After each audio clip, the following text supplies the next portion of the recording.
प्यारे बच्चों, welcome to my channel Verma study 2020 बुकलाना। मैं यूपी बोर्ड के छात्र छात्राओं के लिए क्लास 11th का इकोनॉमिक्स हिंदी माध्यम से मैं फुल कोर्स कराऊंगा। यदि आप फुल कोर्स करना चाहते हैं तो मेरे चैनल को सब्सक्राइब कीजिए और बेल आइकन को प्रेस करना ना भूलें, ताकि जो भी वीडियो मैं अपलोड करूं उसका नोटिफिकेशन आपको सबसे पहले मिल सके।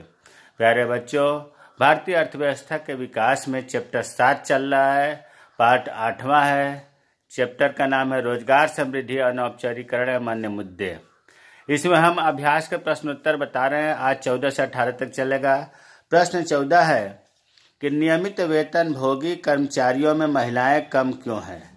आपको श्रमिकों को बताया गया था कि कुछ जो होते हैं रेगुलर वर्कर्स होते हैं और कुछ जो है कैजुअल वर्कर्स होते हैं और कुछ जो है सेल्फ एम्प्लॉयड स्वनियोजित होते हैं।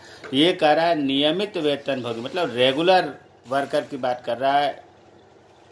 नियमित वेतन भोगी कर्मचारियों में महिलाएं कम क्यों है, तो इसके कारण जो है 3 है। पहला है पुरुषों में शैक्षिक योग्यता का उच्च स्तर।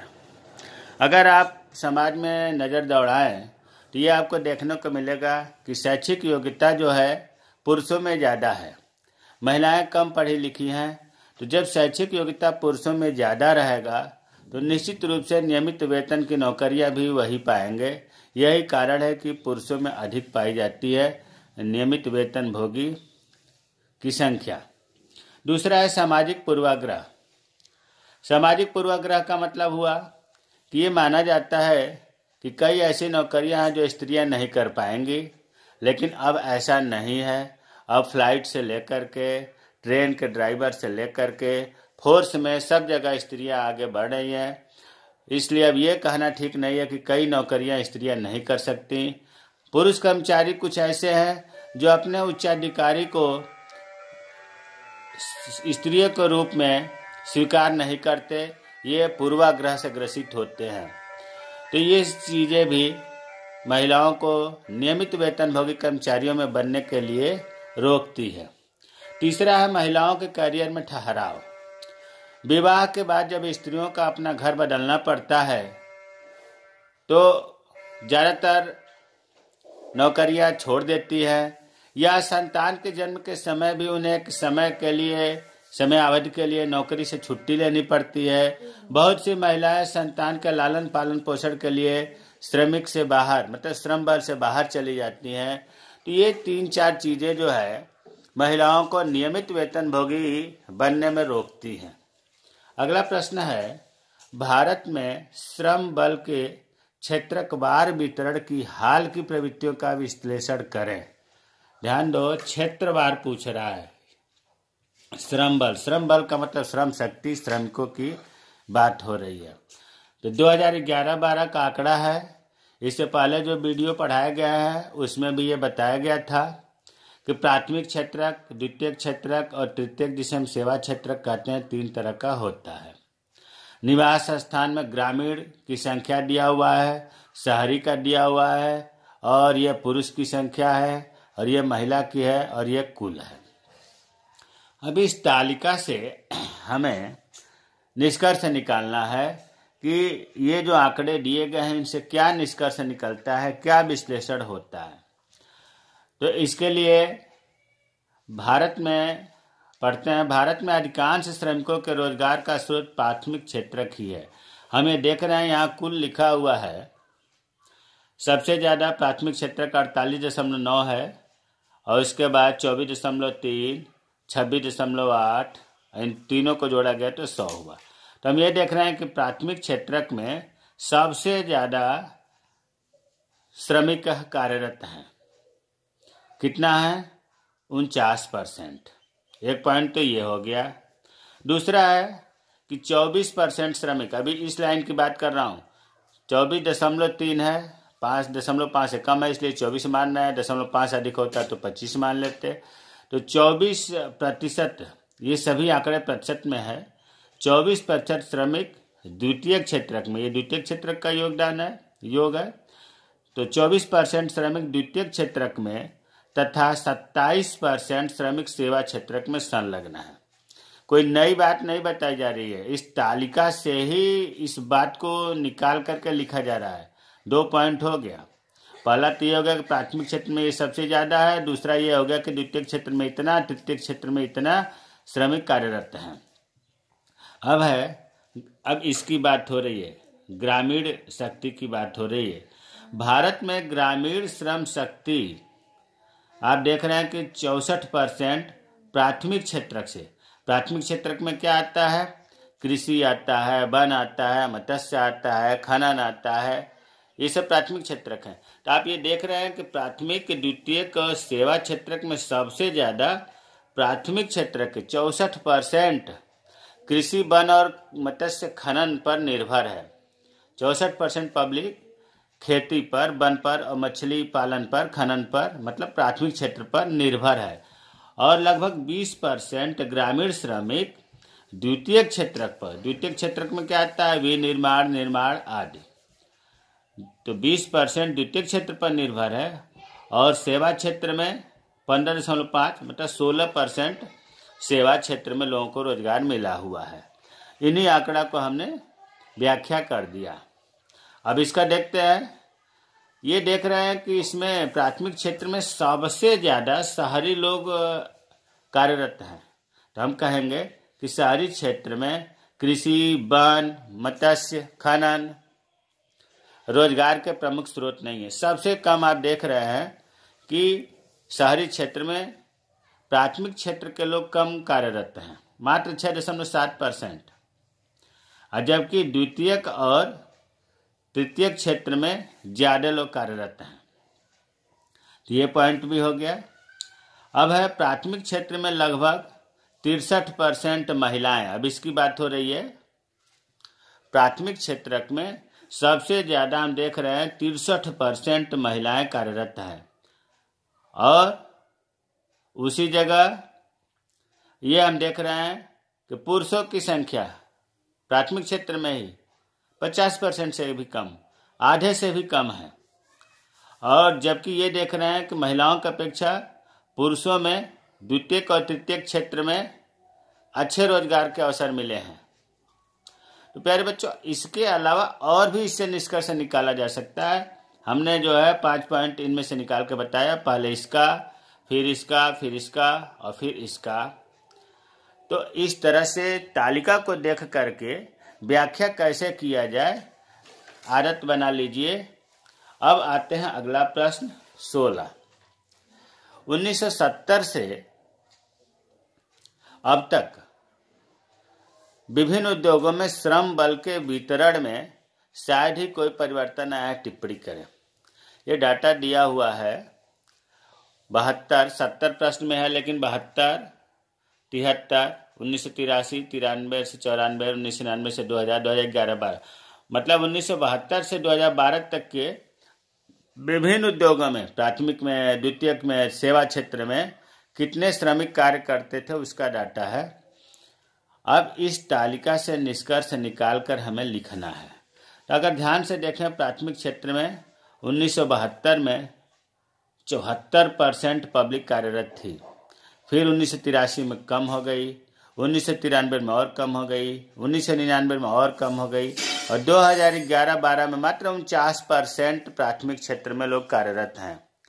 49% कार्यरत तो हैं, लेकिन अन्य क्षेत्रों से अब भी ज़्यादा रोजगार प्राथमिक क्षेत्र में ही श्रमिकों को मिला हुआ है। तो एक बात तो यही हो गई कि औद्योगिक क्षेत्र को आधार पर श्रम बल का वितरण यह दिखाता है कि श्रम बल कृषि कार्यों से हटकर गैर कृषि कार्यों के बड़े पैमाने पर बढ़ रहा है। यहाँ अगर हम ध्यान दें तो प्राथमिक क्षेत्र में घटता जा रहा है, लेकिन द्वितीय क्षेत्र में देखो 10.9 से बढ़ के 11.5 और बढ़ गया 16, घटा है लेकिन लगभग बराबर है 15.8, फिर बढ़ गया, मतलब बढ़ रहा है। उसी तरह से सेवा क्षेत्र में भी 14.8 से 16.9, 20, फिर 23.8। तो प्राथमिक क्षेत्र में तो घट रहा है, लेकिन द्वितीयक और सेवा क्षेत्र में बढ़ता जा रहा है। लोग इस क्षेत्र में आ रहे हैं, प्राथमिक क्षेत्र वाले इस क्षेत्र में आ रहे हैं।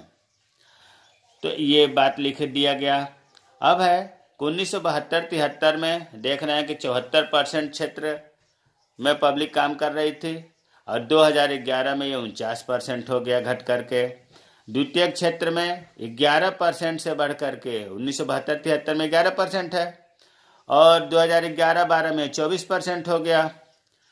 सेवा क्षेत्र में 1972-73 में 74.8 मतलब 15% है। 2011-12 में ये 27% हो गया। तो इस तालिका से हमने निष्कर्ष निकाल लिया। ये लिख रहा है कि 1970 से अब तक विभिन्न उद्योगों में श्रम बल के वितरण में शायद ही कोई परिवर्तन आया, नहीं परिवर्तन हुआ है। प्राथमिक क्षेत्रों की संख्या कम हुई है और द्वितीय क्षेत्र और सेवा क्षेत्र में रोजगार के अवसर बढ़े हैं। फिर भी प्राथमिक क्षेत्र भी अब भी सबसे ज्यादा रोजगार देने वाला क्षेत्र है।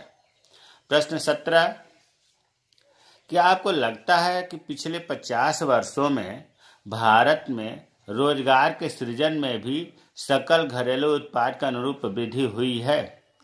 देखिए, इसमें दो चीज पूछ रहा है। 50 वर्षों में तो समझ में आ रहा है रोजगार के सृजन मतलब रोजगार निर्माण, रोजगार के अवसर, और सकल घरेलू उत्पाद जीडीपी। सकल घरेलू उत्पाद क्या है?